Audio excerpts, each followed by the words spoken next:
Klasselokalerne i de danske folkeskoler ser ud nu, som de har gjort i rigtig mange år. Og det vi godt kunne tænke os at lave om på, det var, at vi kunne godt tænke os at gøre dem mere innovative.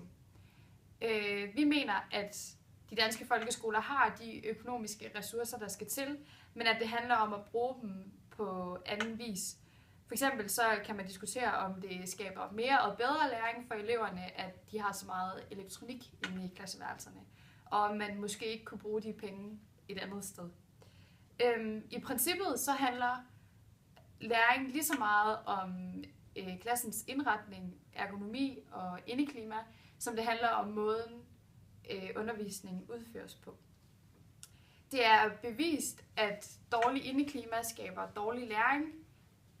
Derfor så er det en rigtig god idé, vi er kommet med. Eleverne de brokker sig rigtig meget over dårlige fællesrum, som er tomme og som ikke har mulighed for faglig fordybelse, uden at man bliver forstyrret af alle andre. Vores idé er en prototype på en database, som tager udgangspunkt i innovative læringsrum. Det skal gøre det nemmere for dig som beslutningsherre at skabe de bedste fysiske rum som overhovedet muligt. Databasen tager udgangspunkt i, hvad der skaber god læring, og hvordan man optimerer læringen på den bedst mulige måde for eleverne. Det giver et rigtig godt overblik over de gode muligheder, der er for at skabe et anderledes og et innovativt læringsrum, både klasserum, men også fællesrum.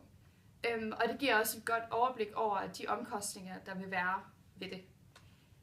Det er værd at bide mærke i, at det her bare er et udkast og en idé, og det ikke er et færdigt produkt. Det vil sige, at der kan sagtens komme forbedringer eller andre ting, man kan gøre ved det, i stedet for det, vi har valgt at gøre.